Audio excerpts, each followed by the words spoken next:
మార్గములో సాగేదా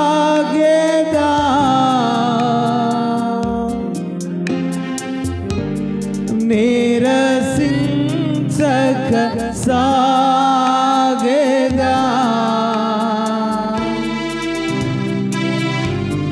నేవేను తిరుగన్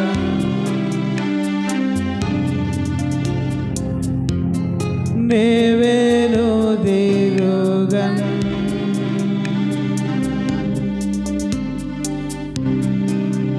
నేవేను తిరుగన్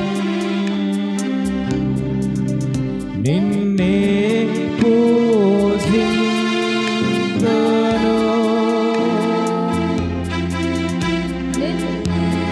పూజింతును యేసు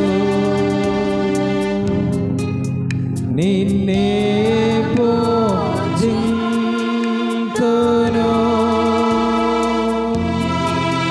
నేవేను తిరుగా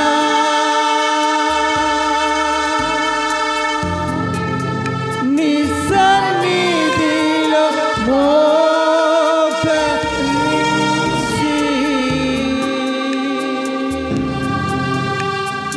నీ మార్గములో సాగేదా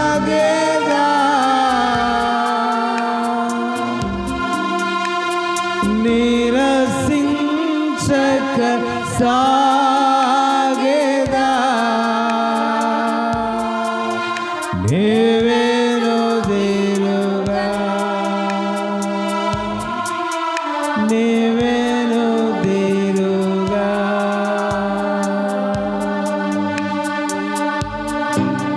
నేవేను తిరుగా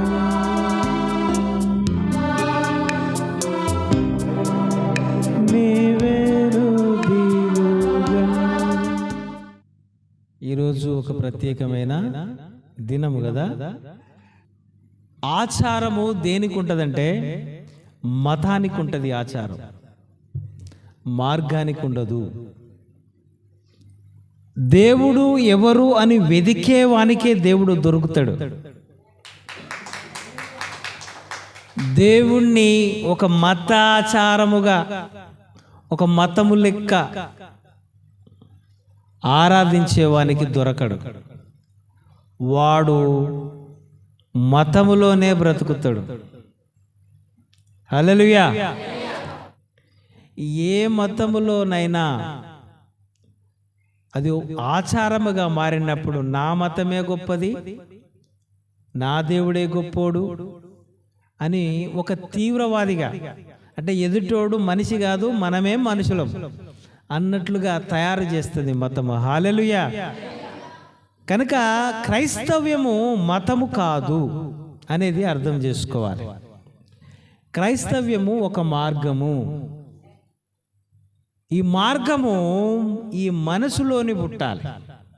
ఏదైనా మనసులోనే పుడుతుంది కాబట్టి ఆ మనసును మార్చడానికి దేవుడు ఈ లోకములోనికి వచ్చాడు.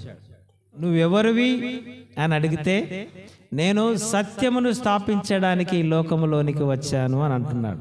హల్లెలూయా. సత్యమును స్థాపించడానికి ఈ లోకములోనికి వచ్చాను అని చెప్పిండు అని అంటే ఈ లోకములో సత్యము లేదు అని అన్నమాట. ఇంకా సత్యమునందు వారిని ప్రతిష్ఠ చేయుము అని అంటాడు బైబిల్లో. యోహాను సువార్త 17వ అధ్యాయం 19. వారును సత్యమందు ప్రతిష్ఠ చేయబడినట్లు వారి కొరకై నన్ను ప్రతిష్ఠ చేసుకొనుచున్నాను. 17వ వచనం. సత్యమందు వారిని ప్రతిష్ఠ చేయము, నీ వాక్యమే సత్యం. హల్లెలూయా. సమూయేలును హన్నా ప్రతిష్ఠ చేసుకుంది. సమూయేలును కన్న తర్వాత ఆమె వచ్చి, అయ్యా సంవత్సరం క్రితము నేను మందిరంలో నేను ప్రార్థన చేసుకున్నా, నీవు నాకు ఒక కుమారుణ్ణి ఇవ్వు, ఇస్తే అది నీ కొరకు ప్రతిష్ఠ చేసుకుంటా అని. ఎవరు అనుకున్నారు? ఎవరికి చెప్పింది? ఇది దేవునికి చెప్పింది. ఆ గుళ్ళోకి తీసుకొచ్చి యాజకుని దగ్గరికి వచ్చి, నేను దేవుని కొరకు నా కుమారుణ్ణి ప్రతిష్ఠ చేసుకున్నాను. ఇందులోనే ఉంటాడు, ఇందులోనే చేస్తాడు, ఇందులోనే ఆయన బ్రతుకు, నా కుమారుడే కానీ ఆయన దేవుని కొరకు ప్రతిష్ఠ చేసుకున్నా అన్నాడు. హల్లెలూయా. దేవుడు కూడా ఈ దినం ఏం దినం? మట్టల ఆదివారం. దేవుడు తనను తాను ప్రతిష్ఠ చేసుకున్న దినం. నేను యెరూషలేములోనికి వెళుతా ఉన్నా. ప్రతిష్ఠ చేసుకోవాలంటే ఎక్కడికి పోవాలా? యెరూషలేము దేవాలయంకు పోవాలా? 19వ వచనం చదువు. వారును సత్యమందు ప్రతిష్ఠ చేయబడినట్లు వారి కొరకై నన్ను ప్రతిష్ఠ చేసుకొనుచున్నాను. తన్ను తాను ప్రతిష్ఠ చేసుకొనుచున్న దినం. హల్లెలూయా, హల్లెలూయా. అసలు ఎవరిని ప్రతిష్ఠ చేయడానికి దేవుడు ఈ లోకంలోకి వచ్చిండు? దేని కొరకు వచ్చిండు? సత్యమందు ప్రతిష్ఠ చేయడానికి. నిన్ను సత్యమందు ప్రతిష్ఠ చేయాలనంటే ఫస్ట్ నేను ప్రతిష్ఠ చేసుకోవాలి. అందుకనికే తన్ను తాను ప్రతిష్ఠ చేసుకున్నాడు. దేని కొరకు? సత్యమునందు ప్రతిష్ఠ చేయడానికి. హల్లెలూయా. మత్తయి సువార్త 20వ అధ్యాయం 18.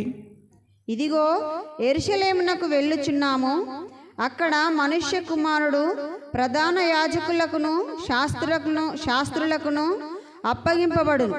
వారు ఆయనకు మరణ శిక్ష విధించి ఆయనను అపహసించుటకును, కొరడాలతో కొట్టుటకును, సిలువ వేయుటకును అన్యజనులకు ఆయనను అప్పగింతురు.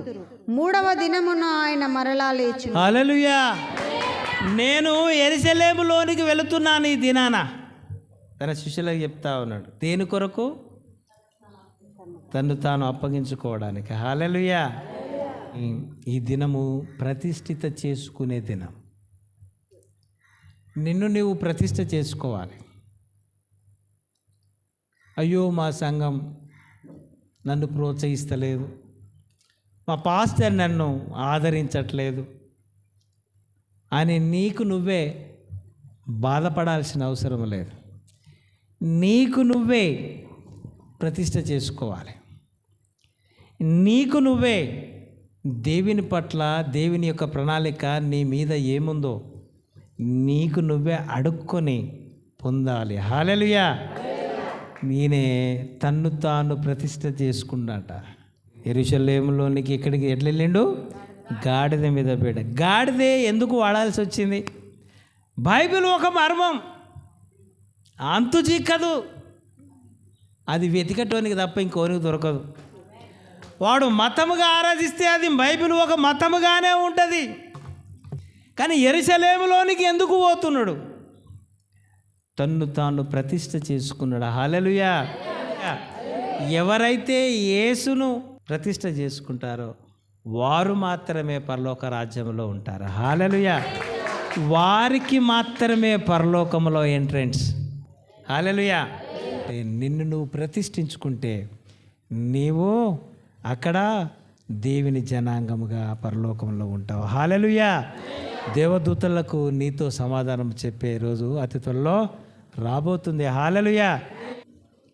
ఈ మట్టలాదివారము మనల్ని మనం ప్రతిష్ఠ చేసుకునే దినం. హల్లెలూయా, హల్లెలూయా.